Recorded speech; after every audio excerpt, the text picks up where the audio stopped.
दोस्तों नमस्कार। VK knowledge electrical में आप सभी का स्वागत है। दोस्तों इलेक्ट्रिशियन थ्योरी के इम्पोर्टेंट क्वेश्चंस है आज की इस वीडियो में हम सॉल्व करेंगे और कारण सहित आपको उनका उत्तर बताएंगे कि आंसर ये कैसे आया। आप किसी भी कंपटीशन एग्ज़ाम की तैयारी कर रहे हैं तो आपके लिए क्वेश्चन इंपॉर्टेंट हो सकते हैं। यूपी आर्मिनल TG2 के लिए भी इम्पोर्टेंट है और PSPCL PSTCL के लिए भी इम्पोर्टेंट है। किसी भी कंपटीशन एग्ज़ाम की तैयारी कर रहे हैं इलेक्ट्रिशियन पर आधारित ये वीडियो आपके लिए इम्पोर्टेंट है। लास्ट तक सभी क्वेश्चंस को आप ज़रूर देख लेना। दोस्तों इस वीडियो में 24 क्वेश्चन है और सभी क्वेश्चन को पूरी डिटेल से आपको करवाएंगे, लास्ट तक ज़रूर देखना। क्वेश्चन पसंद आ जाए तो वीडियो को लाइक कर देना, अपने दोस्तों को भी आगे फॉरवर्ड ज़रूर कर देना। आप हमारे चैनल पर नए हो तो चैनल को सब्सक्राइब ज़रूर करना। डिस्क्रिप्शन में लिंक दिया हुआ है, हमारा ऐप डाउनलोड आपने नहीं किया तो ऑफिशियल ऐप डाउनलोड ज़रूर करें। एंड्रॉयड ऐप है, गूगल प्ले स्टोर से भी आप डाउनलोड कर सकते हैं। हर मंडे को ऐप में टेस्ट होता है, आप उसे भी अटेंड कर सकते हैं। चलिए दोस्तों आज के प्रश्नों से शुरू करते हैं। सवाल नंबर 1 हमारा है कि निम्न में से कौन सी विद्युत वितरण की वोल्टेज नहीं है। डिस्ट्रीब्यूशन की वोल्टेज पूछिए दोस्तों, ध्यान से समझिएगा। डिस्ट्रीब्यूशन की वोल्टेज जो आती है वो 11 किलोवोल्ट या इससे नीचे तक की होती है दोस्तों। 11 किलोवोल्ट जो है ये प्राइमरी डिस्ट्रीब्यूशन में होती है और उसके बाद जितने भी है वो सब सेकेंडरी डिस्ट्रीब्यूशन में होती है। ये जो 33 kV होती है ये हमारी ट्रांसमिशन लाइन में आती है, प्रसारण की लाइन में आती है, ना कि डिस्ट्रीब्यूशन में आती है। जबकि 11 किलोवोल्ट, 6.6 और 440 वोल्ट ये तीनों डिस्ट्रीब्यूशन की वोल्टेज है। 33 kV नहीं है और ये प्रसारण की वोल्टेज है, ट्रांसमिशन लाइन की वोल्टेज है। हमारा सेकंड सवाल है वेरेक्टर डायोड पर। दोस्तों वेरेक्टर डायोड की पहचान आप सभी जानते भी होंगे। डायोड का सिंबल बनाकर आगे कैपेसिटर का सिंबल होता है कैथोड वाली जगह पर, और उसमें भी तीर का निशान हो तो वेरिकेप कहलाता है। यानी इसका दूसरा नाम वेरिकेप डायोड है। वेरिकेप का मतलब होता है वेरिएबल कैपेसिटेंस। वास्तव में इसकी कैपेसिटेंस चेंज होती रहती है, जिस तरह से एक कैपेसिटर की चेंज होती है उसी प्रकार से, इसलिए इसे एक परिवर्तित कैपेसिटर भी माना जाता है और वो भी वोल्टेज के आधार पर चेंज होती है। यानी as a voltage controlled capacitance के रूप में हम एक वेरेक्टर डायोड का उपयोग कर सकते हैं। यानी हम आरोपित वोल्टेज को अप्लाई करके इसकी जंक्शन की धारिता को यानी कैपेसिटेंस को परिवर्तित कर सकते हैं। इसे वेरिकेप डायोड, वेरेक्टर डायोड और वेरिएबल कैपेसिटर डायोड के नाम से भी जाना जाता है। अभी हमारा ए उत्तर सही रहेगा। अगला सवाल है कि नमी वाले स्थान पर कौन सी वायरिंग प्रयोग की जाएगी। देखिए जहाँ मॉइस्चर रहती है तो हमें ये चाहिए कि वायरिंग में नमी प्रवेश ना हो और उस नमी को पहले ही कोई सोख ले वहाँ से, इसलिए लेड शीथ वायरिंग का उपयोग करेंगे। यानी वायरिंग के ऊपर शीशे का आवरण है और शीशा जो होता है हम सब जानते हैं कि ये नमीरोधी धातु है, क्योंकि शीशा अपने में से नमी को प्रवेश नहीं करने देगा, आर पार नहीं जाने देगा। जैसा कि हमने देखा केबल में कोर को नमी से बचाव के लिए भी हमने शीशे की मिश्र धातु का एलॉय वहाँ पर लगाते हैं। यानी लेड शीथ वायरिंग नमी वाले स्थान के लिए उपयुक्त है, क्योंकि शीशा जो है नमीरोधी माना जाता है। नेक्स्ट हमारा सवाल है कि DC 3 वायर सिस्टम में ब्लू वायर से कौन सा टर्मिनल संयोजित होगा। दोस्तों DC के 3 तार जो होते हैं उसमें रेड, ब्लू और ब्लैक आप काम में ले सकते हो। यानी लाल, नीला और काला आप काम में ले सकते हो। ऐसे में लाल आपका पॉजिटिव से, ब्लू नेगेटिव से और ब्लैक जो है आपका वो अर्थिंग वाले यानी ग्राउंड वाले से जोड़ा जाता है। बी उत्तर सही रहेगा, ब्लू है नेगेटिव से जुड़ेगा। अगला हमारा सवाल है कि अल्टरनेटर में 5वें हार्मोन को समाप्त करना है, कोर्डिंग एंगल का मान कितना होना चाहिए। दोस्तों इसके लिए एक सीधा फॉर्मूला होता है और मैंने शायद आपको कई बार पहले भी लिखवाया है। सीधा फॉर्मूला ये होता है कि 180 में हार्मोन्स का भाग दे दिया करो जिस हार्मोन को समाप्त करना है। जैसे हमें 5वें हार्मोन को समाप्त करना है तो 180 में 5 का भाग दे दो, हमारा उत्तर आएगा 36 डिग्री। यानी 5वें हार्मोन्स को, 5th हार्मोन्स को यदि हमें समाप्त करना है तो कोर्डिंग एंगल का मान कितना होना चाहिए, 36 डिग्री होना चाहिए। बी उत्तर हमारे यहाँ पर सही हो जाएगा। अगला हमारा सवाल है कि यदि आर्मेचर धारा प्रेरित ईएमएफ से 90 डिग्री लैगिंग होती है तो आर्मेचर रिएक्शन का प्रभाव कैसा होता है। साथियों, अल्टरनेटर में आर्मेचर रिएक्शन भार के पावर फैक्टर पर निर्भर करती है। लोड के पावर फैक्टर के अनुसार इसकी प्रकृति 3 तरह की होती है। जब लैगिंग पावर फैक्टर हो तो वो विचुम्बकन प्रकार का होता है। जब लीडिंग पावर फैक्टर हो तो वो मैग्नेटाइजिंग यानी चुंबकन प्रकार का है। और जब यूनिटी पावर फैक्टर यानी इकाई पावर फैक्टर हो तो वो क्रॉस मैग्नेटिक प्रकार की होती है। 3 तरह की होती है, ध्यान रखें। लैगिंग पावर फैक्टर पर विचुम्बकन, लीडिंग पावर फैक्टर पर चुंबकन और इकाई पावर फैक्टर पर क्रॉस चुंबकन प्रकार की आर्मेचर प्रतिक्रिया होती है। क्वेश्चन का आंसर हमारा ए होगा। विचुम्बकन में चुंबकीय क्षेत्र घटता है, चुंबकन में चुंबकीय फ्लक्स की मात्रा बढ़ जाती है और क्रॉस चुंबकन में चुंबकीय फ्लक्स एक तरह से असमान वितरित हो जाता है, घटता ही है। अगला सवाल है कि केबल या कंडक्टर का वह भाग जहां से डिस्ट्रीब्यूटर से कंज्यूमर के टर्मिनल जुड़ते हैं, उपभोक्ता के टर्मिनल जिस पर जुड़ते हैं उसको सर्विस मेंस कहा जाता है। काफ़ी इजी क्वेश्चन है, पहले भी हमने इस प्रश्न को कई बार आपको करवाया भी है। अगला सवाल है कि गोडाउन वायरिंग में 4 लैंप को कंट्रोल करना है, कौन कौन से स्विच और कितने स्विच लगेंगे। देखो दोस्तों, गोडाउन वायरिंग में जितने लैंप कंट्रोल होते हैं स्विच हमेशा उतने ही लगते हैं, पहली बात तो ये ध्यान रखें। लेकिन इसकी एक बात फिक्स है कि एक स्विच जो है वो तो 1 वे होता है और बाकी सभी के सभी 2 वे होते हैं। क्वेश्चन का आंसर अपना ए होगा।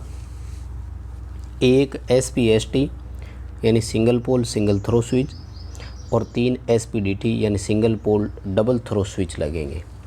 मतलब 1 वे और 2 वे स्विच लगते हैं, हमेशा ध्यान रखें। अगला सवाल है कि निम्न में से कौन सा स्टेटमेंट सही है। सप्लाई वोल्टेज बढ़ने से लाइन की एफिशिएंसी बढ़ती है, तो ये बिल्कुल सही है ट्रांसमिशन लाइन में, क्योंकि लाइन लॉस कम हो जाते हैं। लाइन लॉस कम होने से लाइन की एफिशिएंसी बढ़ती है। साथ ही सप्लाई वोल्टेज बढ़ने से पदार्थ के आयतन में भी बचत होती है, तो ये भी बिल्कुल सही स्टेटमेंट है, क्योंकि वोल्टेज बढ़ने से करंट लो होता है और कम करंट के लिए हमें पतले तार की आवश्यकता होती है, जिससे पदार्थ की मात्रा में भी बचत हो जाती है। दोनों स्टेटमेंट बिल्कुल सही है, हमें सी उत्तर के साथ जाना है। Both 1 and 2 statement are correct. Hindi English दोनों में है, आराम से आप इस क्वेश्चन को पढ़ सकते हैं। अच्छा क्वेश्चन है, ध्यान रखें। अगला सवाल है कि किसी भी पैनल की ड्राइंग में जो डायग्राम बनाया जाता है वो कौन सा होता है।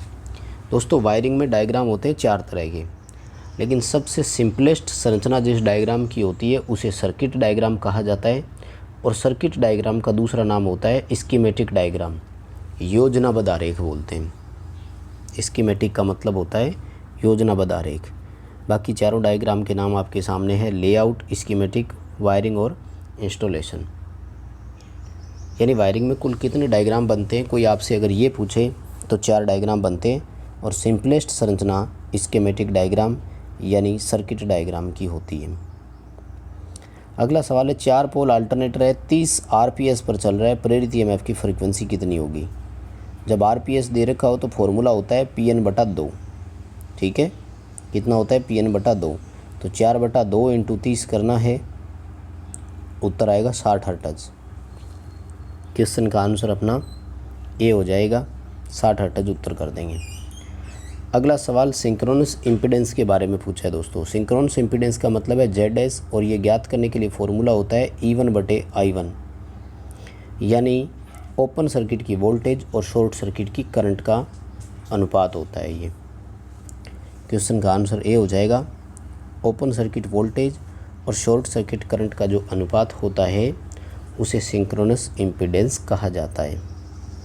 अगला सवाल है कि सिंक्रोनस इम्पीडेंस वास्तव में एक काल्पनिक मान होता है। वास्तव में काल्पनिक मान ही होता है जो वास्तविक प्रतिबाधा से हमेशा अधिक होता है। ठीक है, मोर देन होता है। देखो, हमने ZS ज्ञात करने के लिए E1 और IS वाला लिया है, यानी ओपन सर्किट में वोल्टेज अधिकतम होती है और शॉर्ट सर्किट में करंट जो होती है वो अधिकतम होती है। इसलिए Z का जो मान आता है वो हमेशा कितना आता है, हमेशा आपका मैक्सिमम आता है। तो ये काल्पनिक मान है, जो वास्तविक प्रतिबाधा से हमेशा ज़्यादा आता है। अगला हमारा सवाल है, निम्न में से कौन सा विद्युत वितरण लाइन का भाग नहीं है। देखो डिस्ट्रीब्यूशन लाइन की बात कर रहा है, तो डिस्ट्रीब्यूशन लाइन में टावर टाइप के पोल कभी नहीं आएंगे। टावर प्रकार के पोल जब भी लगते हैं तो वो केवल ट्रांसमिशन लाइन में लगते हैं। डिस्ट्रीब्यूशन लाइन में आरसीसी पोल लगते हैं। टावर टाइप के जो पोल होते हैं वो डिस्ट्रीब्यूशन लाइन में कभी भी नहीं लगते। अगला सवाल है कि किसी भी सिलिकॉन की क्रिस्टल में होल और मुक्त इलेक्ट्रॉन चलने के दो मैकेनिज्म कौन से हैं। तो डिफ्यूजन और ड्रिफ्ट बोलते हैं दोस्तों इनको। डिफ्यूजन का मतलब विसरण होता है, ड्रिफ्ट का मतलब होता है खिसकना। जैसे बीजेटी जो है इसमें अपने डिफ्यूजन बोल सकते हैं, और एफईटी जो होती है उसमें ड्रिफ्ट बोला जाता है। अगला सवाल है कि समान लाइन के प्रतिरोध के लिए कॉपर तार का भार एल्यूमिनियम तार के भार से। दोस्तों कॉपर वाला जो होता है ज़्यादा वजन वाला होता है, तो कॉपर की अपेक्षा एल्यूमिनियम वाले का भार आधा होता है हमेशा। यानी कॉपर वाला अगर 1 किलोग्राम का है तो एल्यूमिनियम वाला 500 ग्राम का ही होगा। इसलिए रेशो जब भी आप निकालेंगे तो कितना आएगा, 2 आएगा। अब दोस्तों इस क्वेश्चन पे थोड़ा ध्यान रखना, अगर एल्यूमिनियम बटे कॉपर पूछ रहा है तब उत्तर 0.5 आएगा, और अगर कॉपर बटे एल्यूमिनियम पूछ रहा है तब उत्तर 2 आएगा। यानी मेरे कहने का मतलब ये है कि कॉपर का जब भार 100% हो तो एल्यूमिनियम का भार 50% होता है। अब आप क्वेश्चन की लैंग्वेज को ध्यान रखें, कौन सी लैंग्वेज पहले लिखी है, जिसका पहले लिखा है उसको आपको पहले रखना है। अल्टरनेटर में पोसियर विधि क्या काम आती है, तो ये वोल्टेज रेगुलेशन ज्ञात करने के काम आती है। इसके अलावा 3 विधियाँ और भी होती है, एमएमएफ मेथड भी बोलते हैं और सिंक्रोनस इम्पीडेंस मेथड भी कहा जाता है। 2 विधियाँ और भी होती है, टोटल 3 विधियाँ होती है। सेलिएंट पोल जो होता है उसका व्यास अधिक होता है और लंबाई जो होती है वो कम होती है। सेलिएंट पोल प्रकार के रोटर होते हैं ना, व्यास अधिक और लंबाई कम होती है, डी उत्तर आ जाएगा। अगला सवाल है कि आर्मेचर में प्रति चक्कर फ्रीक्वेंसी का मान तो वो पोल की संख्या के आधे के बराबर होता है। यानी P/2 जो है वो EMF के 1 चक्कर के बराबर है। ये मैंने अल्टरनेटर वाले चैप्टर में आपको करवाया था कि 2 पोल मिलकर के फ्रीक्वेंसी का 1 चक्कर देते हैं। अगला सवाल है center tap full wave rectifier में peak inverse voltage input signal के दोगुने के बराबर होती है। ठीक है, बी उत्तर हो जाएगा, सॉरी, इनपुट का दोगुना। मतलब अगर इनपुट वोल्टेज 100 है तो इसका शिखर मान 141.4 आएगा, तो डायोड 282.8 वोल्ट से ऊपर का होना चाहिए, यानी लगभग 300 वोल्ट रेटिंग का होना चाहिए। वहीं ब्रिज रेक्टिफायर और हाफ वेव रेक्टिफायर जो होते हैं उनमें पीक वोल्टेज के बराबर का ही होता है। अगला सवाल है मिनिमम करंट गेन निम्न में से किस में है। तो कॉमन बेस की होती है करंट गेन, क्योंकि इसमें करंट गेन अल्फ़ा होती है और करंट गेन अल्फ़ा का मान हमेशा इकाई से कम होता है, इसलिए सबसे कम कॉमन करंट गेन वाला कॉमन बेस है। सबसे अधिक करंट गेन अगर पूछ ले तो वो कॉमन कलेक्टर है, क्योंकि इसकी गामा होती है। अच्छी बोलें तो बीटा होती है, वो कॉमन एमीटर की भी होती है। यानी सबसे कम कॉमन बेस की, उसके बाद कॉमन एमीटर की थोड़ी सी अधिक, और कॉमन कलेक्टर की सबसे अधिक होती है। अगला सवाल है घरेलू उपभोक्ता के भार में प्रत्येक 200 वाट के 40 उपकरण संयोजित है, लाइट एंड फैन उप परिपथों की संख्या कितनी होगी। अब देखो लाइट एंड फैन में 800 वाट का लोड और 10 उपभोग बिंदु हो सकते हैं। अगर हम उपकरण के हिसाब से देखें 10-10 के हिसाब से तो 4 परिपथ हो गए, ठीक है। लेकिन ध्यान से देखो, अगर 10 उपकरण एक में जोड़ देते हैं तो एक उपकरण 200 वाट का है, भार कितना हो गया 2000 वाट, जबकि हम तो 800 वाट से ज़्यादा लगा ही नहीं सकते। इसका मतलब उपकरण के हिसाब से नहीं, इसे भार के आधार पर चयन करना होगा। भार के आधार पर चयन ऐसे करना होगा कि 200 वाट का एक उपकरण है, हमारे पास अधिकतम 800 वाट हो सकते हैं। इसका मतलब एक परिपथ में अधिकतम कितने इक्विपमेंट आ सकते हैं, 4 इक्विपमेंट आ सकते हैं। हमारे पास टोटल 40 इक्विपमेंट है, एक परिपथ में 4 ही आ सकते हैं। इसका मतलब हमारे परिपथ कितने लगाने होंगे, 10 परिपथों की हमें आवश्यकता होगी। सी उत्तर सही हो जाएगा। तांबे परमाणु के चौथे कक्ष में इलेक्ट्रॉन कितने होते हैं। पहले तो देखो तांबे में टोटल परमाणु कितने होते हैं, 29। अब इलेक्ट्रॉनों का वितरण कैसे चलता है, 2, 8, 18। तो देखो 2, 8, 10 और 18, 28 हो गए, तो तीसरे में कितने रह जाएंगे, 1 बचेगा। ठीक है, क्वेश्चन का आंसर क्या होगा, ए होगा। तांबे में टोटल होते हैं 29, तो 2 पहली कक्षा में, 8 दूसरी कक्षा में, 18 तीसरी कक्षा में, बचे हुए चौथी कक्षा में। बताओ सवाल समझ में आया क्या? अगला सवाल, वायरिंग जो पूर्णतया अस्थायी काम में लेंगे तो क्लीट वायरिंग होती है, जो पूरी तरह से टेम्परेरी वायरिंग होती है। बस दोस्तों यही थे आज के 24 क्वेश्चन। यदि क्वेश्चन पसंद आए हैं तो लाइक ज़रूर करना और कमेंट करके हमें ज़रूर बताना आपको क्वेश्चन कैसे लगे। चैनल पर नए हो तो यार सब्सक्राइब ज़रूर करना। आपको अच्छा लगा है वीडियो तो दोस्तों को भी शेयर कर दो, उनको भी अच्छा लगेगा। चैनल पर नए हो तो सब्सक्राइब ज़रूर करें और ऐप डाउनलोड ज़रूर करना।